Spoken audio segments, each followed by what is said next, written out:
ሰላም ለእናንተ ይሁን። እንዴት ናችሁ? አጭር መልእክት። ባለፈ ነገር አትያዙ። ባለፈ ውድቀታችሁ፣ ባለፈ ስኬታችሁ፣ ባለፈ ጠባሳችሁ አትያዙ። ሙቭ ኦን፣ ወደሚቀጥለው ቻፕተር። እግዚአብሔር ቃል ሲናገር ፊተኛውን ነገር አታስቡ፣ ኋለኛውን ነገር አታስተውሉ ነው። አዲስ ነገር አደርጋለሁ እሱም ይበቅላል ይላል። ብዙዎቻችን በትናንትናችን ታስረን አዲስ ነገር ውስጥ መግባት ከብዶን እንኖራለን፣ እንታገላለን። ትናንትና ሰዎች ጎዷችሁ ማለት አሁን የምታገኟቸው ሰዎች ጎዷችኋል ማለት አይደለም። ትናንትና የሆነ ነገር ሞክራችሁ አቃታችሁ ማለት አሁን ያቅታችኋል ማለት አይደለም። ብዙዎች ሰዎች የትናንት እስረኛ ናቸው። በ1970ዎቹ ላይ አንድ ሮበርት ክሊክ የሚባል ሳይኮሎጂስት የሚገርም ኤክስፐሪመንት ሰራ እና ኤክስፐሪመንቱ ምንድን ነው?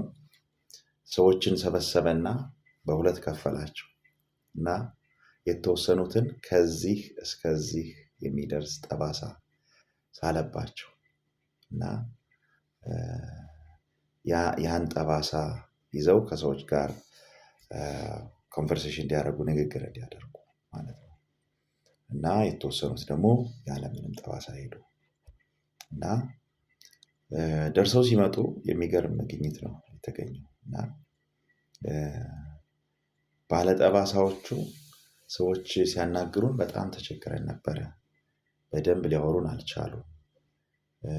እኛ ላይ የመፍረድ ነገር ነበረ፣ ከኛ የመራቅ ነገር ነበር አሉ። እነዛኞቹ ደግሞ አይ ምንም ችግር አልነበረብንም፣ ከሰዎች ጋር በቀላሉ አውርተናል አሉ።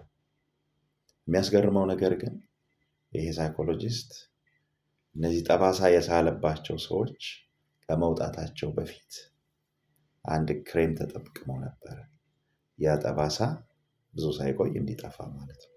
ስለዚህ ሁለቱ ያለ ጠባሳ ነበሩ ማለት ነው የወጡት። ጠባሳ አለብን ብለው እንዲያስቡ ነው የተደረጉት እንጂ ጠባሳ አልነበረባቸው። እና ብዙ ጊዜ በህይወታችን እንደዚህ ነው። የትናንቱ ነገር እኮ ምናልባት ላይኖር ይችላል በህይወታችሁ ላይ፣ ግን እናንተ አይምሮ ላይ ስላለ አለ ብላችሁ ስለምታስቡ ኖርማል ላይፍ መኖር ያቅታችኋል። ትናንትና በሆነ ሪሌሽን ላይ ተጎድተሽ ከሆነ ተጎድተህ ከሆነ ሁሉ ሰው እንደዛ ይመስልሃል፣ አይደለም። ስለዚህ የፊተኛውን ነገር አታስቡ፣ የኋለኛውን ነገር አታስተውሉ ነው። አዲስ ነገር አደርጋለሁ። ፎርጌት ዘ ፓስት ቲንግስ። አሜን። ተባረኩ። ከወደዳችሁት ሼር አድርጉት። ቻው ቻው።